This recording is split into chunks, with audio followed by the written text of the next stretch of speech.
What if I told you that two of Southern Africa's most famous languages might have more in common than you think? One language is known for its famous clicks. The other is spoken by millions across Zimbabwe and beyond.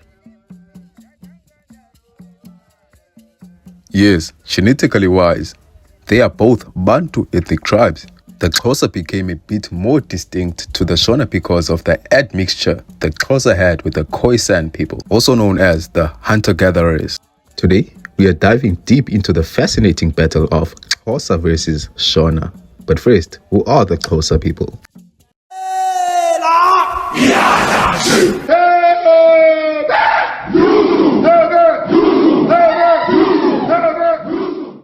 The Xhosa people are one of South Africa's largest ethnic groups and a part of the wider Nguni family trees. Their language of isiXhosa is one of South Africa's 11 official languages and is spoken by millions of people. The Xhosa people trace their ancestry to Nguni-speaking communities that migrated southward centuries ago, eventually settling in what is now called the Eastern Cape.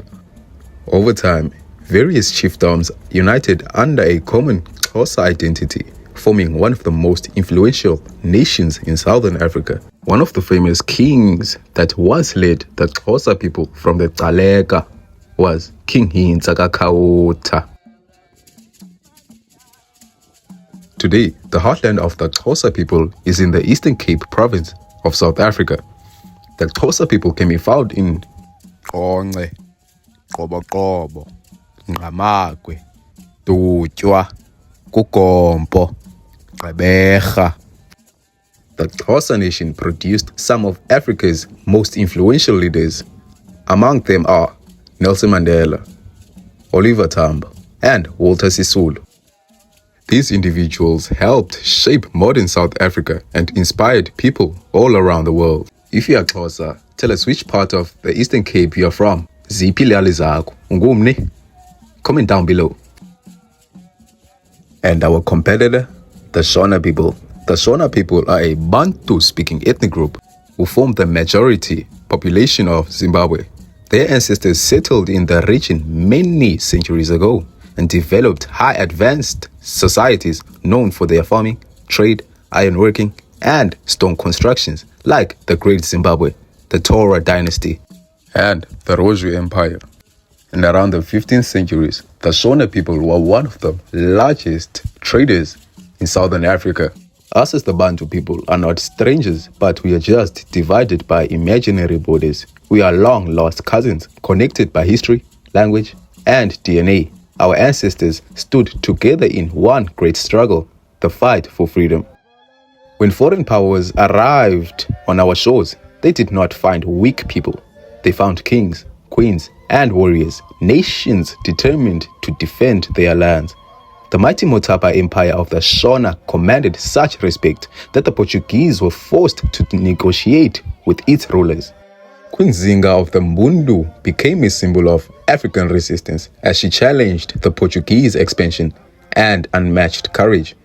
The Tiv people of Nigeria fought against the British domination in the early 20th century. King Tungazwe Nxumalo, the grandson of Soshangane, resisted Portuguese colonial ambitions in Mozambique. At Isandlwana, the Zulu warriors shocked the world by defeating a powerful British army. The Xhosa fought colonial expansions for more than a century. The Lari people of Congo-Brazzaville, descendants of the Bakongo, resisted French colonial rule. The Kikuyu and the Akamba stood at the forefront of the Mau Mau struggle against British occupation in Kenya. The Herero of Namibia fought bravely against German colonial forces. King Langalibalele of the Hlubi challenged British authority rather than submit to injustice. And this is only a fraction of our story. Our ancestors did not bow down easily. They fought, sacrificed, and endured so that future generations could walk freely. Our history speaks with one voice. Bantu is not just a language. We are genetically one. Let's compare Xhosa and Shona of Zimbabwe, both Bantu nations. What is noticeable in the Xhosa language is the scarcity of the letter R. There are hardly words that start with an R in isiXhosa unless it's followed by an H, which will be pronounced H. And in Shona, it's rare to find words that start with an L. Well, this is like a vice versa. Let me show you an example. To say sleep in Shona, it's pronounced Rara, and isiXhosa it's Lala. To say close in Shona, they say Vara. In isiXhosa, they say Vala. To give birth in Shona, they say Bereka. And isiXhosa, they say Beleka. To boil or sweat in Shona, it's Vira.